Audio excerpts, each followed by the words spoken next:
With us now, Garland Favorito. You know Garland, he's been all over these voting machines in Dominion. When he first came on my show, I was here for 2 days. And Caroline Jeffords, good friend now of ours, called me up out of the blue. I don't know how she found my number and said, you got to meet this guy. They took me to lunch, and, of course, I said, so you're an activist? She says, no, I'm a mom. I said, okay, you're getting guests on my show and you're not an activist. Okay, whatever. So she's a mom. But since then, you know, he kind of went over this Dominion thing, and I'm not sure I took it seriously. Now I take it very seriously. You got 2 counties, right, in Georgia, Ware and Coffee. Give us an update. What happened, Garland, in Coffee County? Coffee County had an amazing situation where they ran a recount, and they ran it 3 times, and they came up with erroneous results all 3 times.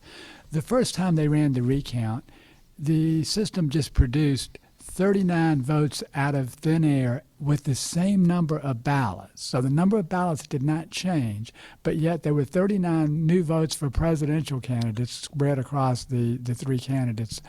And they could not figure that out. So they were in the process of doing the second recount. They found 185 ballots that they had not scanned. So they put those into the totals and rescanned everything, and the results didn't change. It didn't pick up a single one of the new 185 ballots. So they looked at it again and said, this can't be right. Let's run it a third time. They ran it a third time, and it did the same thing again. So 3 recounts, all 3 erroneous. They called in Dominion. Dominion techs threw their hands up. Nobody can figure out what's going on. And the Secretary of State is now blaming the election board and the elections director for the Dominion problem. It's absolutely bizarre. It's a complete cover-up, total corruption in the Secretary of State's office. Define the corruption by Brad Rafensberger, the alleged corruption that you're talking about. Help us understand that. So they're continually spewing false information. They're implying in their press releases that the Coffee County did something wrong. They did the same thing in Ware County. They claimed that they debunked the fact that 37 votes were swapped from President Trump to former Vice President Biden. That did happen. I have the only unrebutted affidavit on file about that, with 5 corroborating pieces of information, including a confirmation in writing from the elections director and the Secretary of State's own published results for the hand count and the audit and the original certified results. So, I mean, there is no dispute when you look at the evidence. You know, my affidavit will stand in court, and they're afraid to do anything on in regards to sworn affidavits, that sort of thing. So they continually to spew false information because they know that there's no real media out there that will pick it up and ask them the tough questions and get away with it like somebody like you would. So that's pretty much where we stand. It's just unbelievable. So the Coffee County explained all this in writing in a letter that we have published, and they basically ended up being attacked. And you know, this has happened in other counties as well, Spalding County. So let's get back to Coffee County. Garland Favorito with us. So you did the recount there in Coffee County, Georgia. You ran it through 3 times. You got 3 different results. And Secretary of State Rafensberger won't acknowledge it, doesn't believe it. I mean, what is there not to believe? You ran the ballots through the machine didn't count them properly. So there's fraud or something going on. So what is his response to this? Well, the obvious response should have been, let's impound the machine like the other states are doing, Michigan and Arizona, and let's find out why it's not counting correctly. But again, Secretary of State Rafensberger is in a massive cover-up mode, and he is blocking the forensic investigations. We've called for forensic investigations in Ware County's, their server, and in Coffee County, their server, others. But they instead want to block this and continue the cover-up just like they did with the ballots in Fulton County, where they are saying that was all normal processing to hide the ballots underneath the table, a skirted table, and pull them out and tell everybody to go home and then pull them out. You've now investigated 2 counties, Ware County and Coffee County. And so people know, how do you spell coffee? Is that C-O-F? Just like what you're drinking. Coffee. Coffee. Exactly. You've had 2 counties now where the ballots you feed into the machines spit out a number that doesn't match the hand count of the ballots. Exactly. And the hand count stands. The hand count stands because you just hand counted the ballots. Right. So if you found this in Coffee County and you found it in Ware County, and in Ware County is pretty easy to understand, 37 additional votes for Biden, 37 less for Trump, right, which is just over 0.25%. You do that over all the Dominion machines in America, you got 10 million votes, right? So you just got to ask yourself, why wouldn't the Secretary of State say, okay, we got 2 relatively small counties, there's a problem. Why wouldn't you impound every single machine and investigate all of it? I mean, what would be the downside to that? Well, you're absolutely right, John. This is the baffling thing. If you assume that a Secretary of State wants honest elections, and they don't. They don't really care if the right person wins. They just want to have no controversy. And it's bizarre. I never thought I would see the day where the Republican Secretary of State would be covering up for the Democrats in Fulton County in this counting illegality. So why is Rafensberger doing this? I mean, what is the incentive he has here? He has to have some incentive to cover up for Dominion. And now what that is, I don't know. Now, that's a great question for Lynn Wood, who's coming on your show in the next half hour, an hour. Lynn probably knows what the incentive is. We don't know. We just see what he's doing, and we know absolutely for sure it's not the right thing to do. Because you've got 2 counties where the ballots in don't match the number that comes out. Right, for completely different reasons. One just can't calculate correctly, and the Dominion machine cannot calculate correctly in Coffee. And in Ware, it flipped 37 votes. It is a fact that it did flip 37 votes from Trump to Biden, and we have all the written evidence to prove it. How are you able to do these audits in Coffee County and Ware, but not in other counties?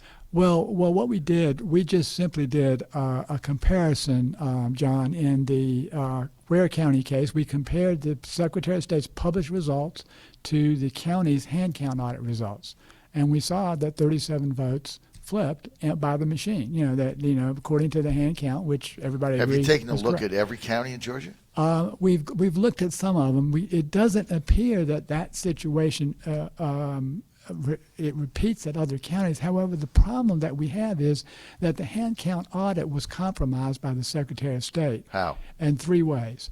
First of all, there was not a Republican and a Democrat sitting at each hand count table. They put the Democrats together and the Republicans together, and then all of a sudden we see these large 1,000 stacks of ballots for Biden. The second problem was nobody was allowed to monitor the upload point in many of the counties like Fulton and DeKalb. So we don't know what data was entered. And in one case, like in Fulton, only a single person was entering the data. We don't know what his political background was. And then the third problem is that Secretary of State ordered the counties to put their results into his system, and then he told them what the results of the audit were, rather than the counties keeping their own results and then reporting those results up to the Secretary of State and having their own system of record for totals. So the counties have to rely on the Secretary of State to tell them what the results of their audit was. So the audit reporting chain of custody was totally compromised, and that compromised the audit. But fortunately, we were able to find some counties that kept their own statistics, and they did extra due diligence, and that's how we uncovered in the case in the Ware County situation. And so the counties that have given you full access, did you go to any counties where you got the same level of access and everything was accurate? Well, let me be clear. We didn't get access to the machines. What we did was we simply accessed the actual published statistics. That's all we needed to do. We didn't even need to have access to the machines because we could tell from the Secretary of State's certified results and the county's hand-counted results that there was a vote swap. So, Garland, Favorito, you've been doing this for 30 years, right? Yeah, that's pretty well 20 plus. Almost 30 years, almost 3 decades. Have you ever seen anything like this in your life? No, I have never seen this. Ever since the first machines came in 2002, we knew that was a corrupt bargain there, a corrupt deal. But I've never seen this level of cover-up. It's just baffling, and it's occurring almost on a daily basis at the Secretary of State's office. I mean, the people know that there is a cover-up here, but that's the massive, amazing thing to me. I just have never been able to comprehend the level of cover-up that is going on right now in Secretary of State Rafensberger's office. But we don't know what the cover-up incentive is, because you would think that for the life of me, look, I get Rafensberger trying to defend the decisions he made about Dominion, but if there's this level of discrepancy, you would think he would want to impound the machines. He would want to get to the bottom of it. He would want to investigate the software, because you got to ask yourself, if this happened in Coffee County, and it happened in where, because the question that anybody has is, where else did it happen? And how do we know? And how do we know that any of the votes that went into these machines in any of the big counties came out accurate? I mean, if they're not accurate in little Coffee County and Ware, not that they're little, if you live there, they're nice counties, but in size, they're not comparable to Gwinnett, Fulton, DeKalb, et cetera, Cobb. So, I mean, 0.25%, quarter of a percent screw up in Ware is 37 votes. 0.25% screw up in Fulton County is, 15,000 votes or something. I mean, it's a huge number. Exactly, and we don't know if that propagates throughout the state, but it is the exact margin of victory that Biden currently has over Trump throughout the entire state, that 0.26%. So it's really a serious situation. It needs to be addressed, and it is being addressed in Michigan and Arizona. But Brad Raffensperger is in a cover-up mode that he just will not allow this to be addressed, and we honestly don't know why. We're going to be taking phone calls for Garland Favorito. If you got a question for Garland, 888-480-JOHN, 888-480-5646. Barry in Weir's Cave says, John, if this was a criminal investigation, the Secretary of State of Georgia would be charged by law enforcement with obstruction, plain and simple. When is law enforcement in Georgia going to act? This is unthinkable. Barry in Weir's Cave. Garland? Yeah, I seriously believe it's criminal negligence. I think that he's absolutely right. But the question is, who's going to call him out and who's going to hold him accountable? I don't think the Georgia Bureau of Investigation is trustworthy. I don't think they can do it. I think you'd have to have a federal grand jury. I think that's what we really need to get to the bottom of all this, and that would be a more independent investigation done at the federal level, not at the state level, and that could turn it around. Well, that's not going to happen. The governor's not going to do that. They just want this to go away. They just want to call Biden president-elect, embrace his fantasy cabinet, get on with the runoff. I tell you what is frustrating, Garland, to a lot of us here, and I've been on the ground here in 6 weeks. Third day I was here, you came on my show. Thank you. Here we are, my final day to the holidays, and you're back. So you've made full circle with us. Thank you for that. The book ends.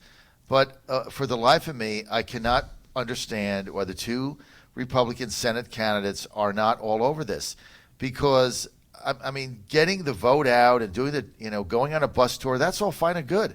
But if they're going to steal it again, if they're going to cheat again, if the machines are not accurate again, if absentee ballots are just taken again without a chain of custody from drop boxes again, all the things again, it's all again. There's no signature match. There's no verification. It's all the same. How do they think they're going to win? For the life of me, I don't understand. How does Perdue and Loeffler think they win when the fraud is going to go on again, only more? Well, that's exactly right, John. So let's just take one example of that. The president's legal team played the video. You were there that day. And they played the video, and they showed the Fulton County elections officials dumping 20,000 approximate illegal ballots into the count.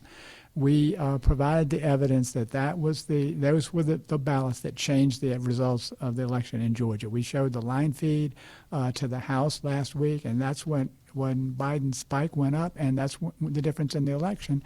So the question is, these same people are still counting.